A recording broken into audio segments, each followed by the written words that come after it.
சிந்திக்க சொல்லக்கூடிய மார்க்கம், முன்னோர்களை சொல்லி வழிகெடுக்கக்கூடிய மார்க்கம் அல்ல. இன்னைக்கு மௌலித ஓதுறவங்க, தர்காவை ஆதரிக்கிறவங்க சொல்லக்கூடிய கருத்து என்ன? எங்கள் முன்னோர்கள் செஞ்சார்கள். ரசூலுல்லாஹ் சொல்றாங்க பிரச்சாரம் பண்ணும்போது, உத்துருக்கு மா யகூலு ஆபாவுக்கும், மக்களே உங்கள் முன்னோருடைய பேச்சுக்களை நீங்கள் விட்டுவிடுங்கள். முன்னோர் பேச்சு பேசாதீங்க, சத்தியத்தை நீங்க விளங்கணும். அதுக்கு தடையாக இருப்பது எது? முன்னோர்கள் மீது உள்ள பக்தி. அத்தா சொன்னாரு, நன்னா சொன்னாரு, நன்னி சொன்னாங்க, ராதா சொன்னாங்க, அத்தம்மா சொன்னாங்க, அதை உள்ளத்திலே வைத்தால் அந்த உள்ளத்துக்குள்ளே சத்தியம் போகாது.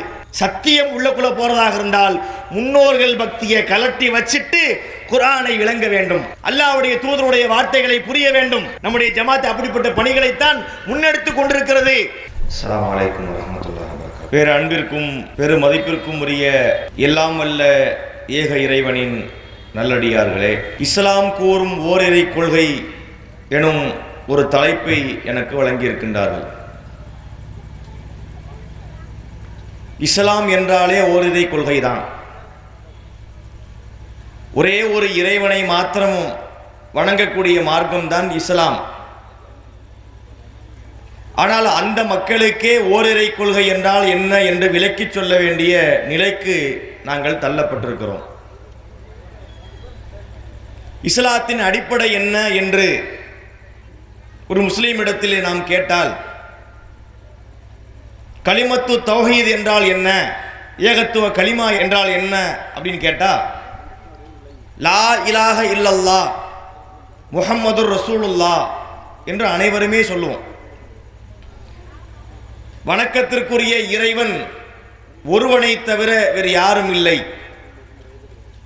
முஹம்மது நபி அவர்கள் அந்த இறைவனுடைய தூதராக இருக்கின்றார்கள். இதை தெரியாத எந்த முஸ்லீமும் இருக்க முடியாது.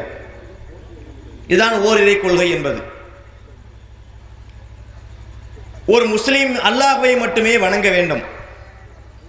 அவன் காற்றை வணங்கக்கூடாது, அவன் கடலை வணங்கக்கூடாது, அவன் சூரியனையோ சந்திரனையோ வணங்கக்கூடாது, அவன் முன்னோர்களை வணங்கக்கூடாது, யாரை வணங்கக்கூடாது, இறைவனை மாத்திரம் வணங்க வேண்டும். இதுதான் இஸ்லாமிய கொள்கை, லா இலாஹ இல்லல்லாஹ் கூறிய பொருள். இஸ்லாமிய மார்க்கத்திலே இருக்கக்கூடிய மக்கள் பன்னெடுங்காலமாக இஸ்லாமிய பாரம்பரியத்தில் நாங்கள் இருக்கிறோம் என்று சொல்லிக் கொள்ளக்கூடியவர்கள், 6 தலைமுறைகளாக 7 தலைமுறைகளாக 10 தலைமுறைகளாக நாங்கள் முஸ்லீமாக இருக்கிறோம் என்று சொல்லக்கூடியவர்கள் இஸ்லாத்தினுடைய இந்த அடிப்படையே புரியாமல் தான் இருக்கின்றார்கள். இது வேதனையான ஒரு விஷயமும் கூட. எனவேதான் ஓரிரை கொள்கை என்றால் என்ன என்பதை முஸ்லிம்களுக்கே நாம் விளக்க வேண்டியிருக்கின்றது. இந்த தலைப்பின் கீழ் அமைந்த சில செய்திகளை நான் இங்கு பதிவு செய்கிறேன். அதற்கு முன்னதாக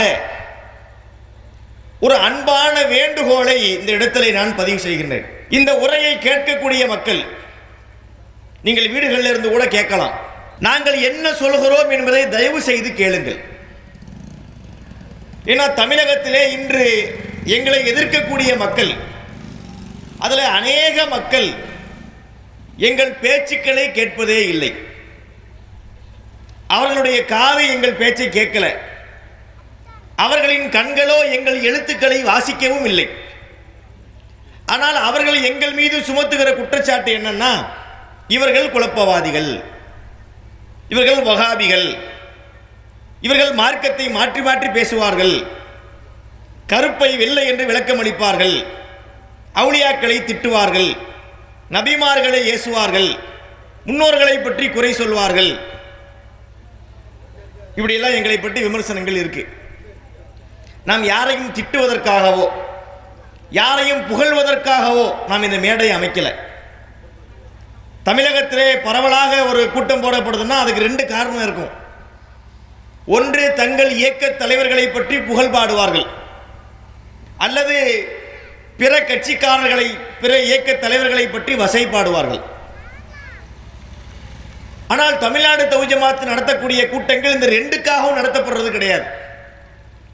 எங்கள் கொள்கையை மக்களுக்கு எடுத்து சொல்ல வேண்டும், அழகிய முறையில் எடுத்து சொல்ல வேண்டும் என்பதுதான் எங்களுடைய நோக்கமாக இருக்கிறது. எனவே நாங்கள் சொல்லக்கூடிய செய்திகளை நீங்கள் அருள் கூர்ந்து கவனிக்க வேண்டும். எங்கள் பிரச்சாரத்தை கேட்கவே கூடாது என்பது சரியான ஒரு கருத்தாக இருக்க முடியாது. ஏன்னா மார்க்க விஷயத்தை பேசுகிறோம். இதை கேட்கக்கூடாது என்பது ரசூலுல்லாஹ்வுடைய காலத்திலே இறை மறுப்பாளர்கள் சொன்ன வார்த்தை. ரசூலுல்லாஹ்வுடைய காலத்திலே வாழ்ந்த இறை மறுப்பாளர்கள் சொன்னாங்களாம். குர்ஆன்ல அல்லாஹ் சொல்றான், வகாலல்லதீன கஃபரு லா தஸ்மஊ லிஹாதல் குர்ஆன். அந்த இறை மறுப்பாளர்கள் சொன்னார்கள், இந்த குர்ஆனை நீங்கள் காது கொடுத்து கேட்காதீர்கள் என்று பிரச்சாரம் பண்ண. மக்கா காஃபிர்கள் பிரச்சாரம் பண்ணாங்களாம். என்ன பிரச்சாரம்? கேட்றாதீங்க, அவங்க சொல்றதை கவனிக்காதீங்க. அதையே தான் இன்னைக்கு இவங்களும் சொல்றாங்க. எனவே எங்களுடைய ஒரு வேண்டுகோள் என்னவென்றால், தயவு செய்து கேளுங்கள். ஏற்பதும் மறுப்பதும் உங்கள் விருப்பம். நாங்கள் யாரையும் கட்டாயப்படுத்துவதில்லை. 1980களிலே இருந்து தர்கா வழிபாட்டிற்கு எதிராக, தாயத்திற்கு எதிராக, தரிகாவிற்கு எதிராக, மௌலிதுக்கு எதிராக, மூட பழக்க வழக்கங்களுக்கு எதிராக, வரதட்சணைக்கு எதிராக நாங்கள் பிரச்சாரம் செய்து கொண்டிருக்கிறோம். யாரையுமே நாங்கள் கட்டாயப்படுத்துறது கிடையாது. தர்காவுக்கு போறவரை பிடிச்சி ஒரு போஸ்ட் மரத்தில் கட்டி வச்சு இந்த தர்காவுக்கு போகாதன்னு எங்கேயாவது தடுத்திருக்கிறோமா? சொல்லுவோம், பிரச்சாரம் செய்வோம். ஏற்றுக்கொண்ட நம்ம பக்கம் வருவார், ஏற்காதவர் தர்காவுக்கு தான் போவார். அது அவருக்கு அல்லாஹ்வுக்கு உள்ளதுன்னு விட்டுருவோம். மார்க்கத்தில் நிர்பந்தம் கிடையாது, யாரையும் கட்டாயப்படுத்தக்கூடாது. லா இக்ராஹ ஃபித் தீன் கத் பய்யன ருஷ்து மினல் கை. அல்லாஹ் சொல்றான் திருமறை குர்ஆனிலே, மார்க்கத்தில் கட்டாயம் என்பது இல்லை, நிர்பந்தம் இல்லை. சத்தியமும் அசத்தியமும் தெளிவாகிவிட்டது. இன்னொரு இடத்துல அல்லாஹ் சொல்கிறான், ஃபமன் ஷாஃபல் யுமின் வமன் ஷாஃபல் யக்ஃபுர். விரும்புகிறவர் இதை ஏற்கலாம், இந்த மார்க்கத்தை ஏற்கலாம். விரும்புகிறவர் இதை மறுக்கவும் செய்யலாம், அவர் விருப்பம். ஆனால் ஒன்று இருக்கிறது, இதை மறுத்தவருக்கு மறுமை இருக்கிறது, நரகம் இருக்கிறது. அதை அவர் அஞ்சிக் கொள்ள வேண்டியது. உலகத்தை பொறுத்தவரையிலே யாரையும் நம்ம கட்டாயப்படுத்தக்கூடாது. இது இஸ்லாம் சொல்லக்கூடிய தெளிவான அடிப்படை. இதுதான் எங்களுடைய அடிப்படையாகவும் இருக்கிறது. எனவே இந்த பேச்சை கேட்டதுக்கு பிறகு இதை ஏற்றாலும் மறுத்தாலும் உங்கள் விருப்பம். நாங்கள் சொல்வது என்ன, என்ன சொல்றோங்கிறத கேளுங்கிறது தான். இப்ப தலைப்புக்குள்ளே நான் வருகிறேன். இஸ்லாம் கூறும் ஓரிரை கொள்கைன்னு சொல்றோமே, இஸ்லாம் என்பதே ஓரிரை கொள்கை தானே. அல்லாஹ்வை மட்டும்தான் வணங்க வேண்டும், நாங்கள் அல்லாஹ் மட்டும்தானே வணங்குறோம், அல்லாஹ்வை தவிர நாங்கள் யாரையும் வணங்குவதில்லையே என்று அவர்கள் சொல்கிறார்கள். இந்த ஓரிரை கொள்கை என்ற வார்த்தையை ஒரு லேசாக இஸ்லாமிய மார்க்கம் சொல்லிட்டு போகலங்க. அல்லாஹ் மட்டும் வணங்கு, மற்றவங்களை வணங்காத அப்படின்னு கடந்து போயிருந்தா அது வேறு. இஸ்லாம் சொல்லக்கூடிய இந்த லா இலாஹ இல்லல்லாஹ் என்பதற்கு பரந்துபட்ட ஒரு பொருள் இருக்கிறது. இறைவனை மட்டுமே நாம் வணங்க வேண்டும். அந்த இறைவனுக்கு நிகராக நாம் யாரையும் ஏற்படுத்தக்கூடாது. இறைவனுடைய இடத்திலே இன்னொருத்தரை வைக்கக்கூடாது. இறைவனுக்கு செய்யக்கூடிய வணக்கத்தை இன்னொருத்தருக்கு செய்யக்கூடாது. இறைவனை நம்புவதை போல இன்னொருத்தரை நம்பக்கூடாது. இறைவனுக்கு இருக்கக்கூடிய ஆற்றல் இன்னொருவருக்கு இருப்பதாக எண்ணக்கூடாது. இப்படியெல்லாம் நம்பிவிட்டால் அவர் ஏகத்துவ கொள்கையை விட்டு வெளியே போய்விடுவார். அதாவது ஓரிரை கொள்கைக்கு மாற்றம் என்றால், லா இலாஹ இல்லல்லாஹ் ஒருத்தர் மறுக்கிறார்னு சொன்னா ரெண்டு அல்லாஹ்னு சொன்னாதான் மறுக்கிறார் அர்த்தம் இல்லை. ஒரு அல்லாஹ் என்று சொல்லிக்கொண்டே அந்த இறைவனுக்கு நிகராக இன்னொருவரை வைத்து விட்டால் அங்கு லா இலாஹ இல்லல்லாஹ் கிடையாது. இறைவனுக்கு இருக்கக்கூடிய ஆற்றல் இன்னொரு அவுலியாவுக்கு இருக்கு, இன்னொரு மனிதருக்கு இருக்கு என்று ஒருத்தர் நம்பிவிட்டால் அவரிடத்தில் ஏகத்துவ கொள்கை கிடையாது. இவ்வளவு திருத்தத்தோடு இஸ்லாமிய மார்க்கம் ஏகத்துவ கொள்கையை முன்வைக்கின்றது. இவ்வளவு விவரங்களோடு அடிப்படையாக வைத்துக்கொண்டு இன்றைக்கு உள்ள முஸ்லிம் சமுதாயத்துடைய செயல்பாடுகளையும் நம்பிக்கையை நம்ம அலசி பார்த்தால் பல பேருடைய வாழ்க்கையிலே ஏகத்துவம் என்பதே இல்லாமல் போய்விட்டது. ஏகத்துவம் என்றால் என்ன? தௌஹீத் என்ற அரபு சொல்லுக்குரிய தமிழாக்கம் தான் ஏகத்துவம். அதென்ன ஏகத்துவம்? ஏகத்துவம் என்று சொன்னால் ஒருமைப்படுத்துதல். வணக்கத்துக்குரியவனா அது அல்லாஹ்வால மட்டும்தான் முடியும். உணவளிக்கின்ற ஆற்றலா அது அல்லாஹ்வால் மட்டும்தான் முடியும். படைக்கக்கூடிய ஆற்றலா? அது அல்லாஹ்வால் மட்டும்தான் படைக்க முடியும். இப்படி அனைத்திற்குமே இறைவன் ஒருவனால் மட்டுமே முடியும், அவன் மட்டுமே எங்களுக்கு இதை செய்கின்றான் என்று நம்புகிறோமே, இதுதாங்க ஏகத்துவம் என்பதற்கு உரிய பொருளாக இருக்கிறது. இவ்வளவு விவரங்களோடு மக்கள் இன்று இந்த இஸ்லாத்தில் இருக்கிறார்களா என்றால் கண்டிப்பாக இல்லை. பல வருஷங்களாக தர்கா வழிபாட்டோடு, தரீகா வழிபாட்டோடு, தாயத்துகளை அணிந்து கொண்டு, மௌலிதுகளை ஓதிக்கொண்டு அவர்கள் வாழ்கின்றார்கள். கேட்டால் முஸ்லீம்கள்ங்கிறாங்க. நாங்கள் தான் மார்க்கத்தை நெறியாக சரியாக பின்பற்றுகிறோம் என்று வாதிடவும் செய்கிறார்கள். இது சரியாக இருக்க முடியாது. நாம் இஸ்லாத்தை பின்பற்றுவதாக இருந்தால் அந்த இஸ்லாத்தை நாம் உருவாக்க கூடாது, நாம் தீர்மானிக்க கூடாது. இந்த மார்க்கம் யாருக்கு சொந்தமானது?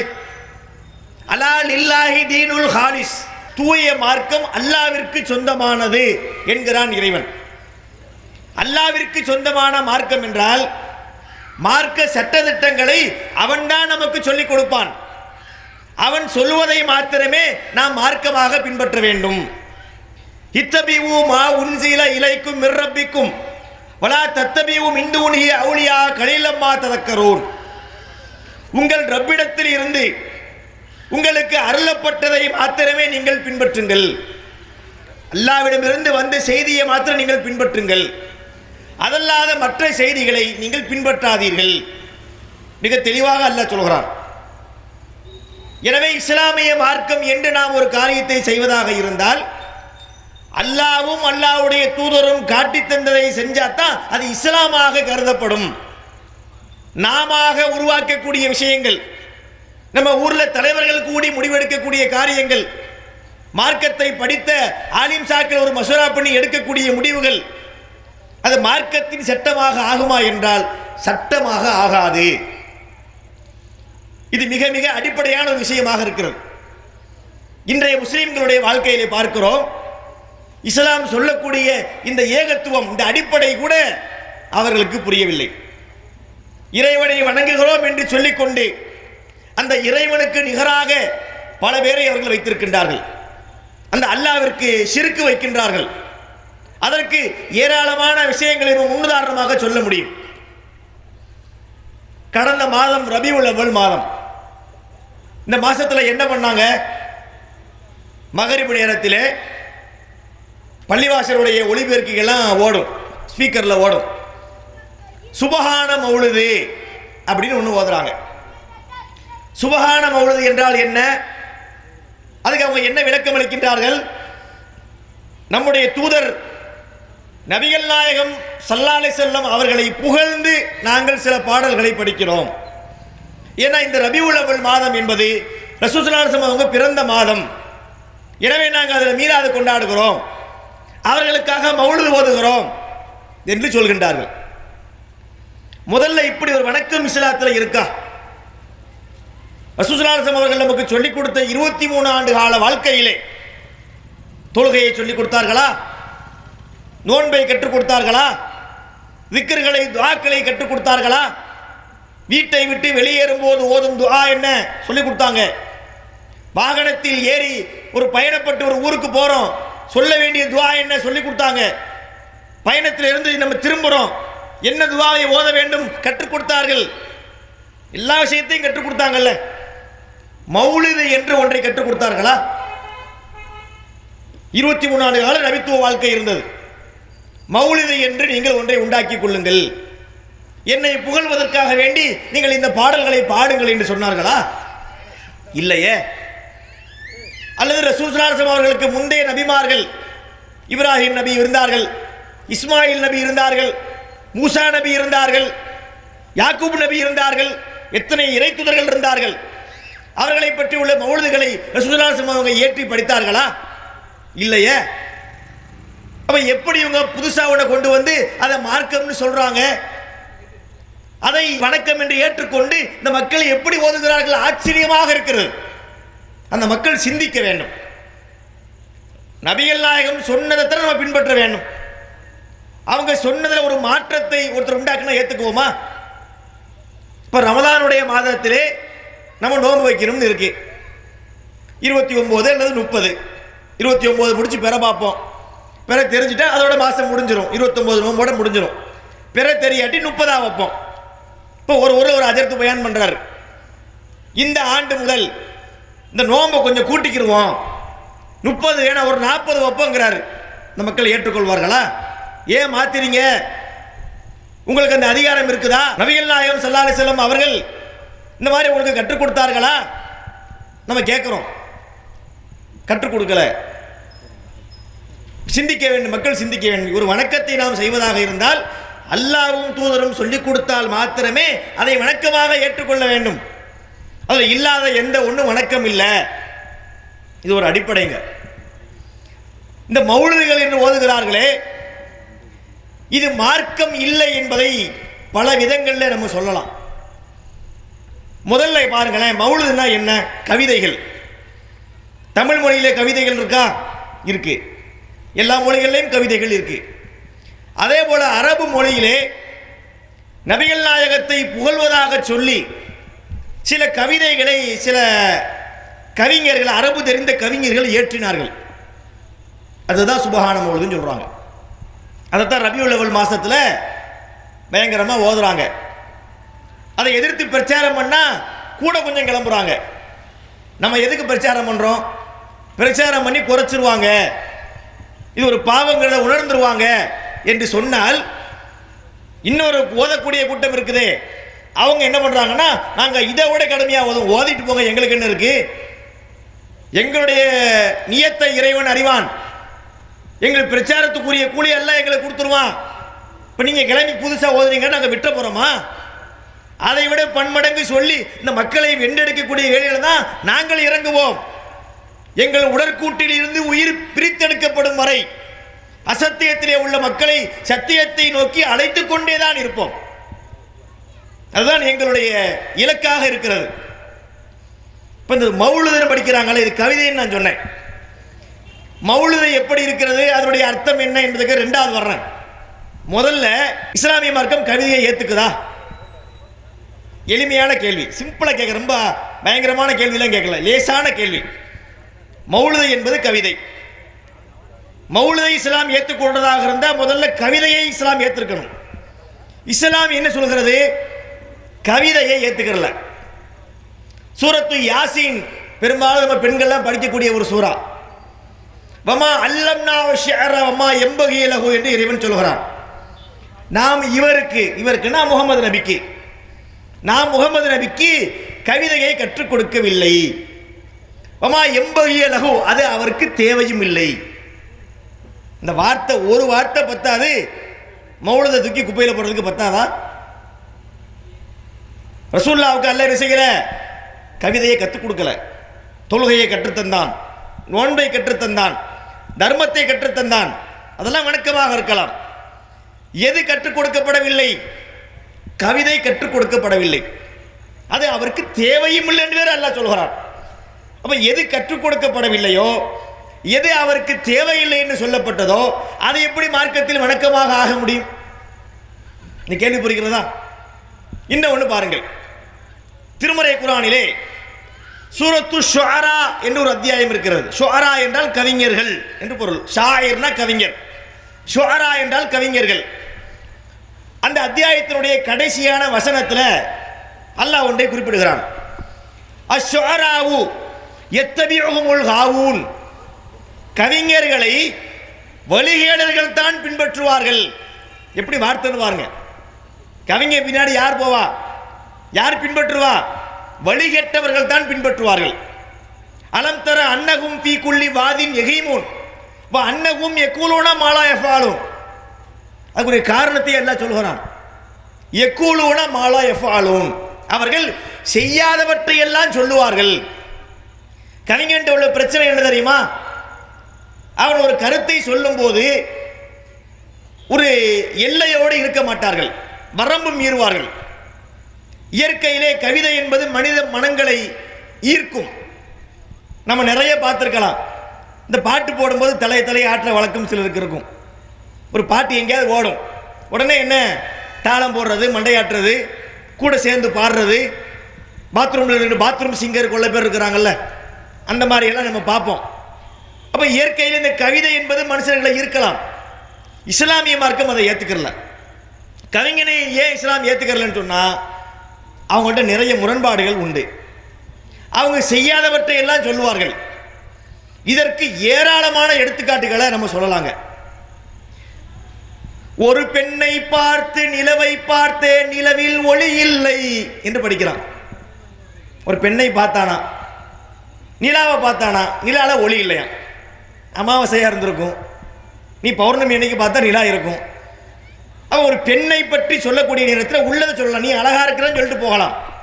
ஒரு கவிஞன் அப்படி சொல்ல மாட்டான். சொல்லும்போது வர்ணிக்கிறேங்கிற பேரில் கூட ஒன்று சொல்றது நிறைய இருக்கிறது. இந்த மாதிரி இதை எடுத்தோன்னு வைங்களேன்.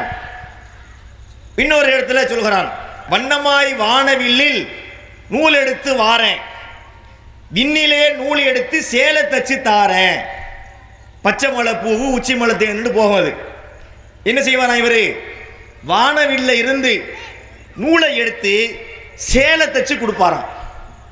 இது ரசனையாக இருக்கலாம், அது என்ன கவிநயம் என்று சொல்லலாம். இது உண்மையா? இது நடக்குமா? நடக்காது. இந்த மாதிரி ஏராளமான பிரச்சனைகள் கவிதையிலே உண்டு. எனவேதான் இஸ்லாமிய மார்க்கம் கவிதையை ஏத்துக்கறல. அவர்கள் வார்த்தை விளையாட்டுகளை கவனிப்பார்கள். ஒரு விஷயத்தை சொல்லும் போது ரொம்ப வரம்பு கடந்து போகக்கூடிய ஒரு பிரச்சனை கவிஞன்ட்ட உண்டு. அல்லாஹ் இஸ்லாம் கவிதையை ஏத்துக்கல. இன்னொரு பிரச்சனை என்ன? கவிதையிலே நிறைய முரண்பாடுகள் உண்டு. நல்ல கருத்தை சொல்ற மாதிரி சொல்லுவான், திடீர்னு ஒரு கெட்டதை சொல்லுவான். தனிமையிலே இனிமை காண முடியுமா என்று பழைய காலத்து பாட்டு ஒன்று உண்டு. தனிமையிலே இனிமை காண முடியுமா, நல் இரவினிலே சூரியனும் தெரியுமான்னு படிக்கிறான். இந்த படிச்சுக்கிட்டே நல்ல கருத்து. இது சிங்கிளா இருக்கக்கூடாது, நீங்க மிங்கிளா தான் இருக்கணும், தனியாக வாழக்கூடாது அப்படி சொல்லிக்கிட்டே வர்றான். நல்ல கருத்து தான். சொல்லிக்கொண்டே வரும்போது திடீர்னு ஒன்று வைக்கிறான் பாருங்க. அந்த அகிலம் எல்லாம் போற்றும் ஆண்டவனாயினும் தனிமையிலே, கடவுளா இருந்தாலும் தனிமையிலே இனிமை காண முடியாது. இது தப்பு. அவருடைய ஸ்பெஷாலிட்டியே தனியா இருக்கிறது தான். இறைவன் என்பவன் யார்? அவன் தனித்தவன். குல்ஹு வல்லாஹு அஹத், அவன் தனித்தவன். கடவுளையும் போய் அவர் தனியா இருக்க முடியாது என்பது ஏற்றுக்கொள்ள முடியாது. பிரச்சனை வருதா? நல்ல கருத்தை பாடும் போதே கெட்ட மீனிங்கை வச்சிருவான். ஒன்றே குலம் என்று பாடுவோம், ஒன்றே குலம் என்று பாடுவோம், ஒருவனே தேவன் என்று போற்றுவோம். பழைய காலத்து எம்ஜிஆர் பாட்டில் வரும். இது நல்ல கருத்து. இது ஒன்றே குலம், மார்க்கம் ஒன்று தான், ஒருவனே தேவன், கடவுள் ஒன்று தான். இது இஸ்லாமிய கொள்கை, கிட்டத்தட்ட இஸ்லாமிய கொள்கை. இதை படிச்சுக்கிட்டே வரும்போது திடீர்னு என்ன செய்வான்? இதய தெய்வம் நமது அண்ணா தோன்றினார். இதயத்துக்கு ஒரு கடவுள் வந்தாச்சு. அப்புறம் இதய தெய்வம் நமது அண்ணா. அப்ப பாருங்க, சொல்லிக்கிட்டே வரும்போது கெட்டது ஒன்று வருதா? இந்த பிரச்சனையே கவிஞன்ட்ட உண்டு, நிறைய உண்டு. கவிஞர்களை பற்றி நம்ம பேசுறோம்னா அவ்வளவு விஷயங்கள் நம்ம பேசலாம். இந்த மாதிரி கோளாறு யார்கிட்ட உண்டுன்னா கவிஞர்களிடத்தில் உண்டு. அது கேட்கறது, ரசிக்கிறது, அது என்னமோ ஒன்று. கண்டிப்பாக அது வணக்கமாக ஆக முடியாது. இது ஒரு அடிப்படையாக இஸ்லாம் சொல்கிறது. அப்போ பாருங்கள், நபிகள் நாயகத்துக்கு அல்லாஹ் கவிதையை கற்றுக் கொடுக்கல, அது அவருக்கு தேவையில்லை. கவிஞர்களை வழிகடல்கள் தான் பின்பற்றுவாங்க. அந்த கவிஞர்கள் இன்னைக்கு எப்படியெல்லாம் பாட்டு படிக்கிறாங்க, அதில் என்னெல்லாம் முரண் இருக்கிறது என்பதெல்லாம் நம்ம பார்க்கிறோம். இந்த அடிப்படையில் நீங்கள் கவிதையை தூக்கி போட்டலாம். இந்த அடிப்படைகள் போதுமானது. இந்த அடிப்படையை வச்சு இது வேணான்னு நீ நகட்டிடலாம்.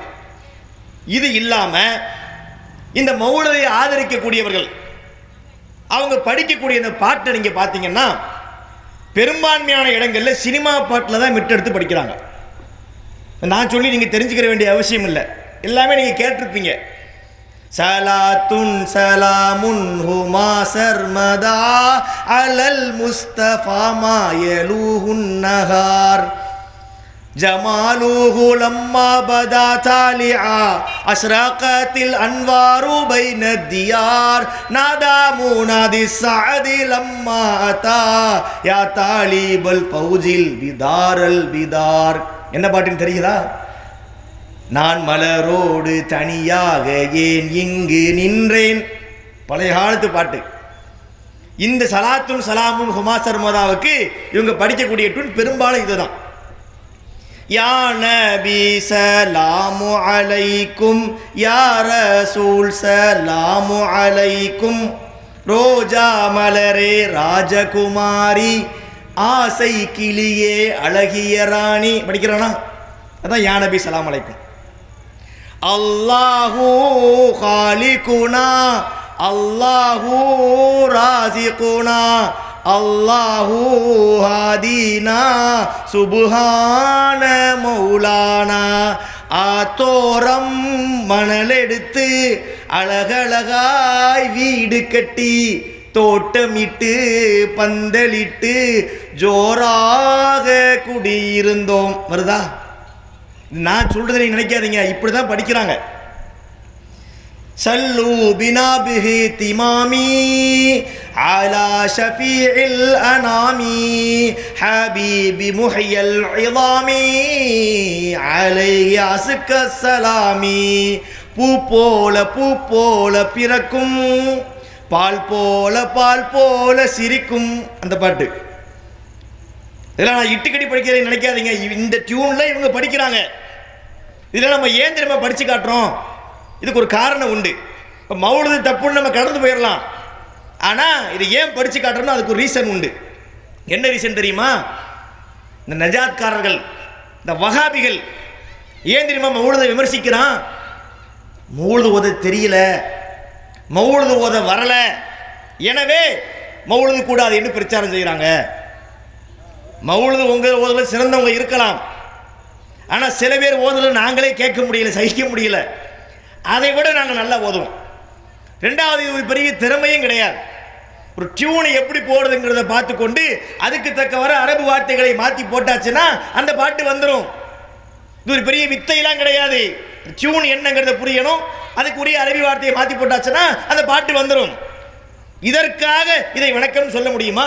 சரி, கஷ்டமான சினிமா பாட்டுகள்லாம் இருக்கு, அதுக்காக வேண்டி அதை வணக்கம்னு ஏற்றுக்கொள்ள முடியுமா? சொரங்களா போகும். கர்நாடிகை பார்த்தீங்கன்னா பூரா கிளாசிக்கல் டச்சிலே அந்த பாட்டை வச்சிருப்பான். பாட்டு பாடக்கூடிய சிங்கர் சொல்லுவான், நான் அந்த பாட்டு பாட அவ்வளோ கஷ்டப்பட்டேன், அதுக்காக அது வணக்கமாயிருமா? கஷ்டப்பட்ட வணக்கம் என்று மார்க்கத்தில் சொல்லப்பட்டிருக்கா? அல்லாஹ் சொன்னா வணக்கம், அல்லாஹ்வுடைய தூதர் சொன்னா வணக்கம், கஷ்டப்பட்டு பாடுனா அது வணக்கம் என்று அந்த அடிப்படையை இவங்க எங்கே இருந்து எடுத்தார்கள்? சிந்திக்க வேண்டும். அப்போ மௌலுது என்பது வணக்கம் இல்லை, நீங்க இப்படியும் புரியலாம். இறையச்சமுடைய ஒருவர் பள்ளிவாசலிலே மகரிபு தொழ வைக்கும் போது, இஷா தொழ வைக்கும் போது அல்ஹம்து சூராவை சினிமா பாட்டி மெட்டில் ஓதுவாங்களா? தோலை உரிச்சிருவாங்க மக்கள். என்ன விளையாட்டு பண்றீங்க? தொழுகை என்ன உங்களுக்கு கேலி கூத்தா?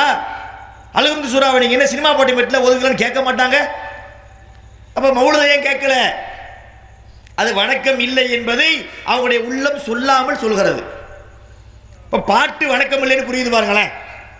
நம்முடைய உள்ளமே அதை ஒரு விதத்தில் ஏற்றுக்கொள்கிறது, பாட்டு வணக்கம் இல்லைன்னு. நீ எப்படி நம்ம புரியலாம்? இப்போ ரமலான் மாசத்துல 27ஆம் கிழமை வரும். அந்த 27ஆம் கிழமை அன்னைக்கு செய்வார் அஜரத்து தமிழ்லே துவா செய்வார். நீங்க பார்த்துருப்பீங்க, யா அல்லாஹ் அப்படின்னு கையேந்தி அஜரத்து நிறைய கேட்பார். நாங்கள் அறிந்தும் அறியாமலும், தெரிந்தும் தெரியாமலும், புரிந்தும் புரியாமலும் என்ன துவா கேட்கறோம்னே அவருக்கு தெரியாது. தன்னால் கடந்து கஷ்டப்படுவார். சரி, ஏன் கஷ்டப்படுறீங்க? நாகூர் அனிஃபாவுடைய ஒரு பாட்டு இருக்கு, அந்த பாட்டு நிறைய துவாக்களை அவரே சொல்றாரு. இது என்ன பாட்டு? அருள்மேவும் ஆண்டவனே, அன்புடைய காவலனே, இருள் நீக்கும் தூயவனே, இணை இல்லாத அல்லாவே, அருள்மேவும் ஆண்டவனே அப்படின்னு ஆரம்பிக்கும். உள்ள போனீங்கன்னா நிறைய துவாக்களா அடுக்குவார். உன்னுடைய குர்ஆனின் உயர்போதும் நெஞ்சில் வைத்து நன்மையாய் வாழுகின்ற நலம் காட்டு அல்லாஹ்வே. ஒரு லேடிஸ் ஆமீன். இஸ்லாத்தின் கட்டளையை ஏற்றுதீனம் செல்லுகின்ற முஸ்லிம் ஏன யாம் வாழும் முறை தருவாய் அல்லாஹ்வே ஆமீன். உன்னை ஒரு ஹை பீச். வாட்டும் வறுமையின்றி வதைக்கின்ற நோயின்றி தாட்டிகமாய் வாழ்ந்திடவே தயை புரிவாய் அல்லாஹ்வே ஆமீன். அப்படிலாம் கேட்டிருப்பீங்க.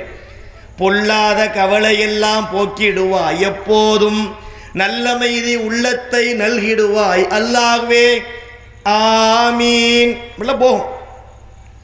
தீனின் பயிர் வளர்த்த தூய ஒளி மாறுடைய வானுயரும் அறம் தாங்கும் வலிமையை தா அல்லாஹ்வே அப்படிலாம் நிறைய ஓதுவார். சரி, 27ஆம் கிழமை அன்னைக்கு அஜர்த்து கொஞ்சம் நவருங்க, கடந்து துவாவை தெரியாமல் ஏன் கடந்து பெணாத்திக்கிட்டு வர்றீங்க, இந்த நவருடைய பாட்டை போட்டு விட்டு ஆமீன் சொல்லுங்கன்னா அந்த மக்கள் ஏற்றுக்குவாங்களா? சண்டைக்கு வருவாங்க. என்னங்க 27ஆம் கிழமை அதுவுமா நீங்கள் என்ன சினிமா பாட்டு நவரணிவா பாட்டு போட்டு கூத்தடிக்கீங்கன்னு கேட்க மாட்டாங்களா? அப்படி தெரியுதுல, ஒரு பாட்டு வணக்கம் இல்லை என்பது தெளிவாக நமக்கு தெரிகிறதே. இப்போ மௌலிது என்பது அது இன்னொரு பாட்டு, ஏன் சொல்லணும்னு புரிகிறதா?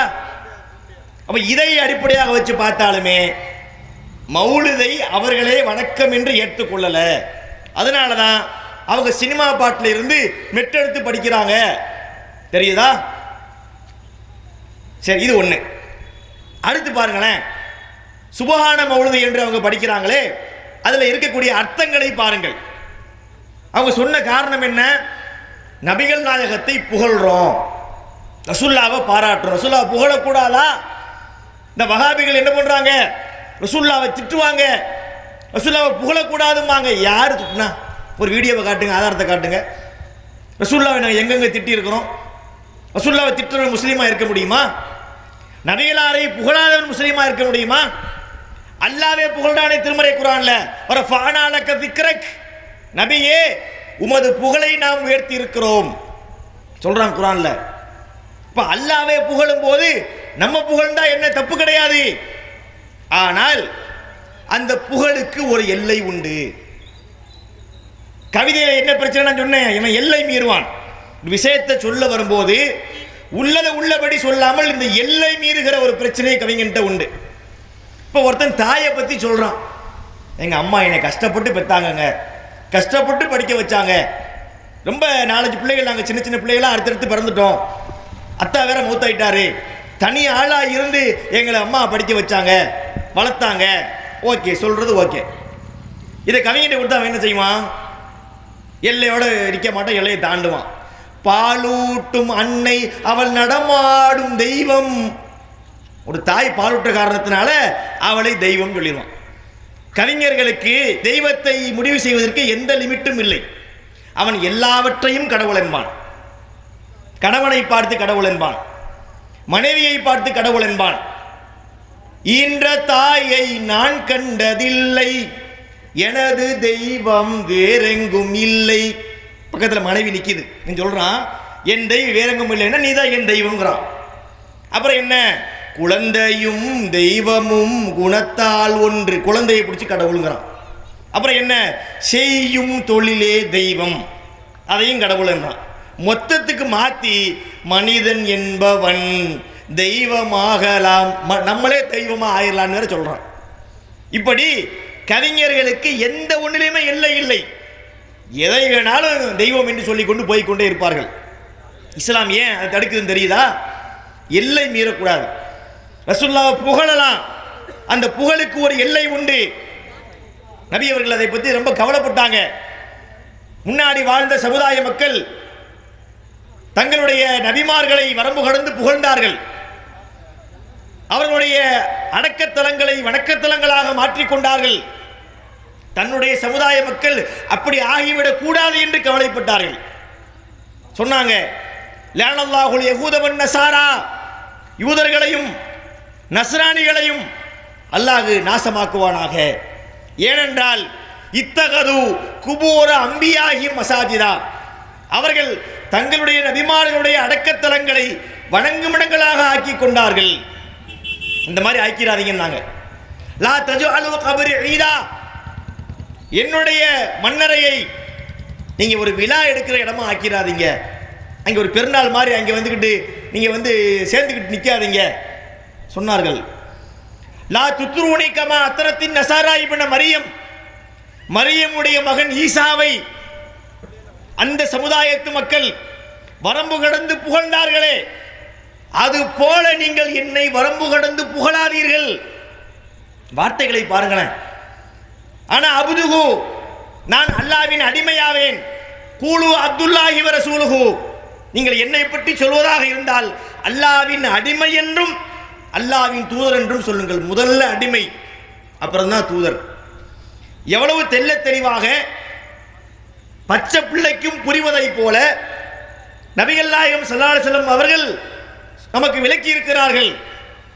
சுபான மௌலிது என்ற பெயர்ல ரசூலுல்லாஹி ஸல்லல்லாஹு அலைஹி வஸல்லம் எதை தடுத்தாங்களோ அதை தானே அவங்க படிக்கிறாங்க. அந்த கஃபாருல் ஹத்தாயா வதுனூபில் மூபிகாத்தி கஃபிரு அன்னி துனூபி வாஃபுலி அன் செய்யாத்தி அஸ்ஸலாமு அலைக்கு யா மாஹியல் துனூபி. இதெல்லாம் என்ன?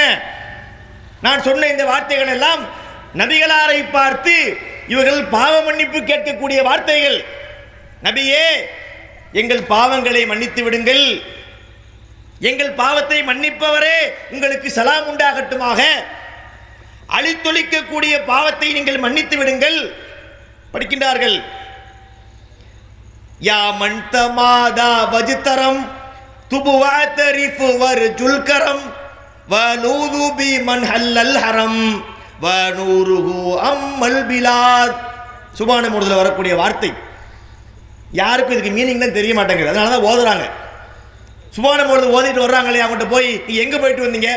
சுபான மௌலிது ஓத போனோம். சுபான மௌலிது ஏன் ஓதுறீங்க? ரசூலுல்லாஹ் போல்றோம். என்ன சொல்லி புகழ்ந்தீங்கன்னு கேளுங்க, சொல்ல தெரியாது. ஏன்னா அதில் இவ்வளோ வில்லங்கம் இருக்கிறது. அதில் என்ன வருது?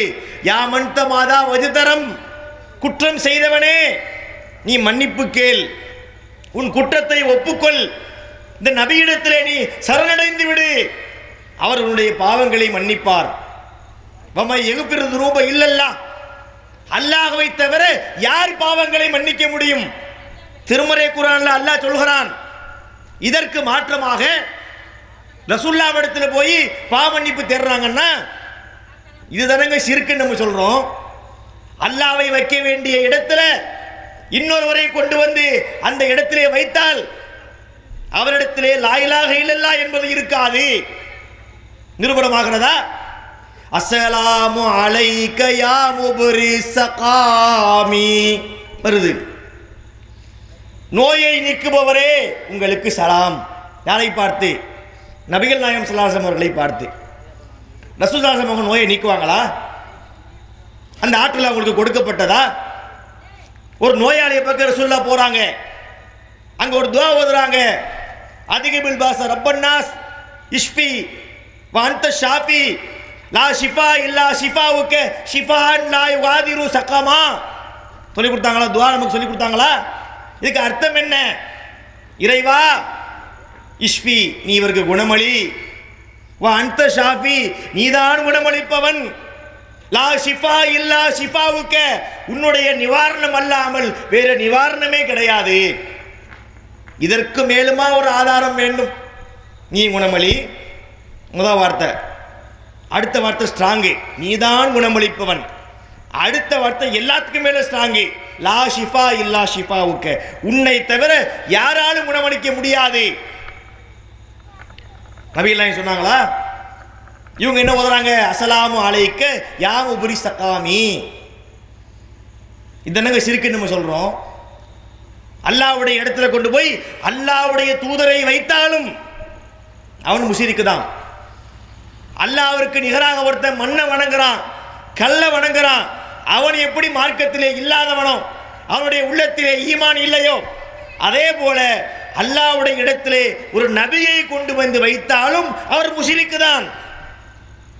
இது இஸ்லாமிய மார்க்கம் சொல்லக்கூடிய செய்தி பார்க்கிறோம். சுபான மௌலிதுல நிறைய இருக்கிறது.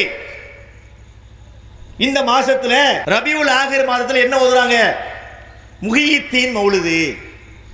முஹியத்தீனை பத்தி நம்ம பேச வேண்டியிருக்கிறது. முஹியத்தீன் யாரு? முஹியத்தீனை தெரியாத ஒரு முஸ்லீம் இருக்க முடியுமா? உலக அவுலியாக்களுடைய தலைவர், இன்டர்நேஷனல் லீடர். யாருக்கு? அவுலியாக்களுக்கு.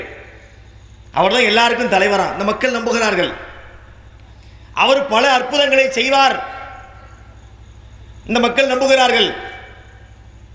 அவரை எந்த இடத்துல வச்சு பார்க்கறாங்கன்னா இறைவனை போல பார்க்கறாங்க. அதனாலதான் அவருக்கு பேர் முஹைதீன் ஆண்டவர். ஆண்டவனே அப்படின்னு அல்லாஹ் கூப்பிடுறோம் பாருங்க, முஹைதீன் ஆண்டவர் ஈக்குவலா வருதா? பள்ளிவாசலுக்கு பேர் பார்த்தீங்கன்னா முஹைதீன் ஆண்டவர் பள்ளிவாசல் வைக்கிறார்களா? இவர்கள் அல்லாஹ்வுக்கு நிகராக முஹைதீனை நம்பல. அல்லாவிற்கு மேலாக நம்புகிறார்கள். அதுக்கு ஏராளமான விஷயங்களை ஆதாரமாக சொல்ல முடியும். முஹித்தின் மௌலிதை எடுப்போமா? சுபஹான மௌலிதை விட மோசமான நச்சுக்கருத்துக்கள் நிறைந்த வார்த்தைகள் முஹித்தின் மௌலிதிலே கொட்டி கிடக்கின்றது. எத்தனை அந்த பைத்துகளை சொல்லலாம்? மார்க்கத்துக்கு முரணான வார்த்தைகள் படிக்கின்றார்கள். ஒன்றே ஒன்று சொல்கிறேன். ரஆபி ஃபஜின் சகீமா மின் குபூதி காயுகீமா லம்மா கதா முஸ்தகீமா நாதாஹு ஐயகீவாமி இன்னி லதீனுர் ரஷாதி அஹியைதனி கையுனாதி லக்கும் பிஹி குல்லுனாதி யா முஹித்தீனி ஹாமி. இப்படி ஒரு பாட்டு உண்டு முஹித்தின் மௌலிதுல. முஹித்தின் மௌலிது ஓதுறாங்களே, ஏன் ஓதுனீங்கன்னு கேளுங்க. முஹித்தினை புகழ்ந்தோம். என்ன சொல்லி புகழ்ந்தீங்கன்னு கேளுங்க, தெரியாது. எப்படிப்பட்ட ஒரு பாட்டு தெரியுமா இது? முஹித்தீனை இவங்க அல்லாவுக்கு மேலே கொண்டு போயிட்டாங்க. அல்லாவுக்கு நிகராக ஷிர்க் வைக்கல, அல்லாவுக்கு மேலே தூக்கி போயிட்டாங்க. இந்த வார்த்தைக்கு என்ன அர்த்தம் தெரியுமா? முஹித்தீன் அப்துல் காதர் ஜீலானி இருக்கிறார்ல, அவர் ஒரு நாள் நடந்து போனார். அப்போது அவர் ஒரு நோயாளியை கண்டார். அந்த நோயாளி தன்னை தூக்கி விடுமாறு கேட்கிறார். அவன் தூக்கி விடுங்க தான், உடம்பு முடியலதா, சௌக்கியம் இல்லதாங்கிறார். இவர் போய் தூக்கி நிறுத்துகிறார். நிறுத்திய உடனே இப்போ இந்த நோயாளி சொல்றார், என்னையவே தூக்கிட்டீங்களா, நான் யார் தெரியுமா? இன்னில தீனுர் ரஷாத், நான் தான் நேரான இஸ்லாமிய மார்க்கம். இஸ்லாமிய மார்க்கமே முடியாமல் கிடந்திருக்கு. தீனுல் இஸ்லாம் இருக்கு பாருங்க, நம்ம பின்பற்ற மார்க்கம் இருக்குல்ல, இந்த மார்க்கமே உடம்பு சரியில்லாமல் ஓஞ்சு போய் ஒடிஞ்சு போய் ஒரு மூலையில் கிடக்குது. அல்லாஹ்வாலே தூக்கி நிறுத்த முடியல. அந்த மக்கள் நம்பிக்கைப்படி யார் தூக்கி நிறுத்துறா? முஹித்தீன் தூக்கி நிறுத்துறார். உடனே அவர் சொல்றார், என்னையே தூக்கி நிறுத்திட்டீங்களே, எனவே நீங்கள் முஹித்தீன்னு அழைக்கப்படுவீங்க. முஹித்தீன் என்ன அர்த்தம்? மார்க்கத்தை உயிர்ப்பித்தவர். இந்த வார்த்தையே பயங்கரமான ஷிர்க்கு. அப்துல் காதிர் கரெக்டாக சொல்றதா இருந்தா, ஜீலான் என்பது அவர் பிறந்த ஊர், அவர் ஊர் ஜீலான். அப்போ அப்துல் காதிர் ஜீலானிங்கிறது ஓகே. முஹித்தீன் ஏன் பேர் வச்சு? இந்த சம்பவத்தினால வந்துச்சு. மார்க்கத்தையே அவர் உயிர்ப்பித்து விட்டார். மார்க்கத்தையே உயிர்ப்பிச்சுட்டார்னா அப்போ அல்லாஹ்வுடைய இந்த மார்க்கம் யாருக்கு சொந்தம்? ஏற்கனவே சொன்னேன்ல, அலா லில்லாஹி தீனுல் ஹாலிஸ், இந்த பரிசுத்தமான இஸ்லாமிய மார்க்கம் அல்லாஹ்வுக்கு சொந்தம். அல்லாஹ்விற்கு சொந்தமான மார்க்கம் முடியாமல் மரண படுக்கையில் படுத்து கிடக்குது. இவர் போய் தூக்கி நிறுத்துறார் என்று சொன்னால் உங்க நம்பிக்கை எங்க போகுதுன்னு தெரிகிறதா? எப்படிப்பட்ட ஒரு படு பயங்கரமான இணை வைப்பை நோக்கி இந்த மக்கள் பயணிக்கிறார்கள். சிந்தித்து பாருங்கள். எங்களுடைய கோரிக்கை அதுதான். நீங்க எங்கள் வாதத்தை மறுக்கதா தான் மறுங்க, உங்கள் விருப்பம். ஆனால் உங்கள் மனசாட்சி எடுத்து நீங்கள் தீர்ப்பு கேட்டு பாருங்க. இப்படி ஒரு ஆளை சொல்லலாமாங்க? ஒரு மனிதரை இந்த மாதிரி போடலாமா? அவருக்கு அந்த ஆற்றல் இருக்கிறதா? இல்லை. அவரை பத்தி என்னென்னமோ சொல்றாங்க. குணங்குடி மஸ்தான் ஒருத்தர் இருக்கிறார், அவரை இன்னைக்கு அவளியா வைக்க வச்சிருக்கிறாங்க. அவரை பத்தி நான் சொல்றேன், டைம் இருந்தா சொல்றேன். அவர் இவரை பத்தி பாட்டு எழுதுறார். குணங்குடி மஸ்தான் அப்துல் காதர் ஜீலானியை பத்தி பாட்டு எழுதுறாரு. என்ன எழுதுறாரு? அண்ட கோடிகளுமோர் பந்தனக்கைக்குள் அடக்கி விளையாட வல்லீர், அகிலமோர் ஏழினையும் ஆடும் கருங்கு போல் ஆட்டி விளையாட வல்லீர், கண்டித்த கடிகள் எழுகடலை புகட்டி கலக்கி விளையாட வல்லீர். படிக்கிறார். இன்னைக்கு என்ன மீனிங் தெரியுமா? பழங்காலத்து தமிழ். அண்ட கோடிகளுமோர் பந்தன கைக்குள் அடக்கி விளையாட வல்லீர் என்ன அர்த்தம்? இந்த வானம் பூமி எல்லாவற்றையும் சுருட்டி அப்படி நசுக்கி ஒரு பந்து மாதிரி செஞ்சு கையில வைத்து பந்து மாதிரி விளையாடுவாராம். யார் அது? அப்துல் காதர் ஜீலானி. நம்புகிறார்கள். கண்டித்த கடுகில் எழு கடலை புகட்டி கலக்கி விளையாட வல்லீர். கடுகு தெரியும்ல, தாளிப்பாங்கல்ல பெண்கள் சமையல் பண்ணும்போது, அந்த ஒரு கடுகுக்குள்ள 7 கடலையும் உள்ள சொருகிடுவாராம். வங்காள விரிகுடா, பசிபிக் பெருங்கடல், ஆர்டிக் பெருங்கடல், அண்டார்டிக் பெருங்கடல், இந்திய பெருங்கடல், எல்லா கடலையும் உள்ள விட்டு கலக்கி கலக்கி விளையாடுவாராம். அவங்க படிக்கிறாங்க. எங்கே போகுது பார்த்தீங்களா? இந்த நம்பிக்கை எங்க போகுது? ஒருவன் அல்லாவை விட்டு விட்டு இன்னொன்றை அழைத்து விட்டால் அல்லாஹ் அவர்களை தரம் தாழ வைத்து விடுவான். இதை கண்கூடாக பார்க்கின்றோம். எத்தனை கூத்துகளை கும்பாளங்களை அவர்கள் அரங்கேற்றுகிறார்கள். சினிமா பாட்டில் மாதிரி படிக்கிறாங்க. தப்புன்னு தெரிய மாட்டேங்குது. மீலாது விழா என்ற பெயர்ல குத்தாட்டம் போடுகிறார்கள், டான்ஸ் ஆடுகிறார்கள். தாண்டிய ஆட்டம் என்ன, மயிலாட்டம் என்ன, ஒயிலாட்டம் என்ன எல்லாம் வருது. இதெல்லாம் மார்க்கத்திலே உண்டா? ரசூலுல்லாஹ் புகழ்றது ஓகே, அது வரம்போடு புகழ்ந்தாங்களா? நபிகள் நாயகம் காலத்தில் ரசூல் அதை கண்டிக்கலையா? ரசூலுல்லாஹ்வுடைய காலத்தில் நபிகள் நாயகம் கல்யாணத்துக்கு போறாங்க. சம்பவத்தை பாருங்க. நபிகள் நாயகம் ஸல்லல்லாஹு அலைஹி வஸல்லம் அவர்கள் ஒரு கல்யாணத்துக்கு போறாங்க. அந்த கல்யாணத்தில் சில சிறுமிகள் உட்கார்ந்து கொண்டு பாட்டு படித்து கொண்டிருக்கிறாங்க. சில சிறுமிகள், அந்த பிள்ளைங்க என்ன படிக்கிறாங்க? பத்ர் போரிலே இறந்த தங்களுடைய அந்த முன்னோர்களை பற்றி, அவங்க தியாகத்தை பற்றி படிச்சுட்டு இருக்கிறாங்க. ரசூலுல்லாஹ் போகும்போது பாட்டு மாறுது. எப்படி மாறுது?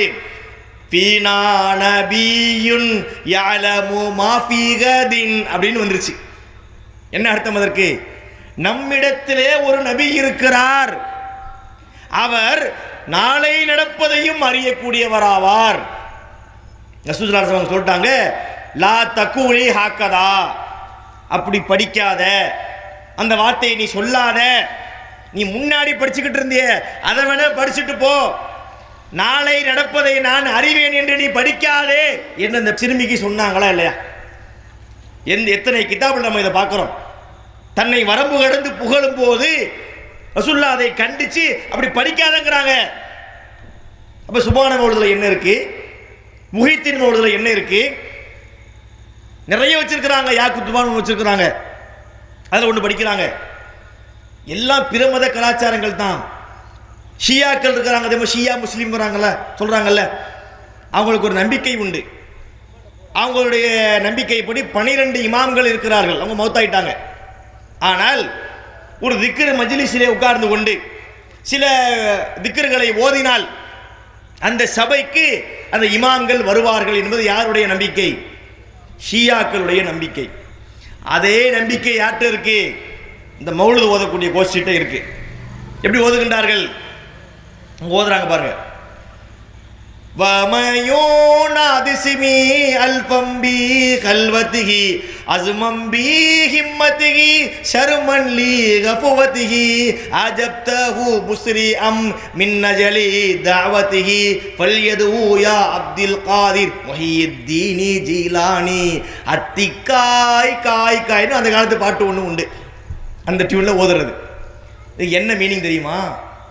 யார் ஒருவர் இருட்டறையில் உட்கார்ந்து கொண்டு, தனியா உட்காரணும், இருட்டுக்குள்ள உட்காரணும், தூக்கத்தை களைஞ்சிருக்கணும், 1000 முறை என் பெயரை சொல்லி அழைப்பாரோ அந்த சபைக்கு நான் போய்விடுவேன், அவருக்கு பதிலளிப்பேன் என்று அப்துல் காதர் ஜிலானி சொன்னாராம். எங்கே வந்தாரு காட்டுங்க, கேமரா வச்சு கூட காட்டுங்க. இருட்டுக்குள்ள தான் வருவாரா? இருட்டுக்குள்ள படம் பிடிக்கிற கேமரா இன்னைக்கு வந்துருச்சு. தொழில்நுட்பம் வளர்ந்து போயிருச்சு. இருட்டுக்குள்ள இருந்தாலும் அது படம் பிடிக்கும். அந்த கேமராவை வைங்க, 1000 முறை கூப்பிடுங்க. ஏன் அவுலியாக்கள் வர்றதில்லை? இருந்தால் தானே வருவார். அவர் தான் செத்து போயிட்டாரு, அவர் மண்ணோடு மண்ணாக மட்கி போய்விட்டாரே. பார்க்கின்றோம். மார்க்கத்திற்கு முரணான தத்துவங்களை எல்லாம் மக்களுக்கு இவர்கள் சொல்லிக் கொடுக்கின்றார்கள். இஸ்லாத்திலே தடுக்கப்பட்ட காரியங்களை எல்லாம் தூக்கி பிடிக்கின்றார்கள். தர்கா வழிபாடு என்ற பெயரிலே மார்க்கத்தில் இல்லாத ஒரு காரியத்தை பண்றாங்க. இறந்தவங்களுக்கு ஆற்றல் உண்டா? ஒருத்தர் இறந்துட்டாரு, கபர்ல கொண்டே அடக்கம் பண்றாங்கன்னா கதை முடிஞ்சு போச்சு, அவ்வளவுதான். இங்கே நடப்பதை அவர் கேட்பாரா? இன்னக்கலா துஸ்மி உல் மௌதா, நபிகளாரை பார்த்து அல்லாஹ் சொல்கின்றான், நபியே, இறந்தோரை உம்மால் செவியேற்க செய்ய முடியாது. வமா அன்தபி முஸ்மிஇன் மன்ஃபில் குபூர், மன்னரை வாசிகளை நபியே நீர் செவியேற்க செய்பவராக இல்லை. இதெல்லாம் குர்ஆன் வசனங்கள். அலகும் அர்ஜுலுன் யம்ஷூன பிஹா அம்லகும் ஐதி யப்திஷூன பிஹா அம்லகும் ஆயினுன் யுப்ஷிரூன பிஹா அம்லகும் ஆதானுன் யஸ்மஊன பிஹா. அல்லாஹ்வை விட்டுவிட்டு இவர்கள் யாரையெல்லாம் அழைக்கின்றார்களோ அவர்களுக்கு நடக்கின்ற கால்கள் உண்டா? பிடிக்கின்ற கைகள் உண்டா? பார்க்கின்ற கண்கள் உண்டா? கேட்கின்ற காதுகள் உண்டா? இந்த மாதிரி கேள்வி கேட்கிறான் பாருங்க அல்லாஹ். ஏப்பா அவங்கள போய் வணங்குறீங்க? அல்லாஹ்வை விட்டு விட்டு இவர்கள் யாரையெல்லாம் அழைக்கின்றார்களோ லா யம்லிகூன மின் கித்மீர், அவர்கள் அளவும் அதிகாரம் படைத்தவர்கள் இல்லை. இப்ப கபூர்ல அடக்கம் பண்ணியாச்சுன்னா கதை முடிந்தது. அவர்கிட்ட போய் நின்று கொண்டு பிள்ளையை தாங்கன்னு கேட்குறாங்க. இந்த நாகூரில் போய் கேட்குறாங்க. நாகூருக்கு போகிற மக்கள் உங்கள் ஊரில் இருப்பாங்க. நாகூருக்கு போய் அவுலியாவே எங்களுக்கு பிள்ளையை தாங்க, கல்யாணம் ஆகி நாங்கள் ரொம்ப வருஷமாக கஷ்டப்படுறோம், பிள்ளையை கொடுத்தீங்கன்னா எங்கள் பிள்ளைக்கு உங்கள் பேரை வைக்கிறோம். என்ன பேர்? நாகூர் பிச்சை. அதாவது நாகூர் ஆண்டவர் இந்த குழந்தை பிச்சையாக கொடுத்தாராம். அதில் வேடிக்கை என்ன தெரியுமா? அவருக்கே பிள்ளை இல்லை.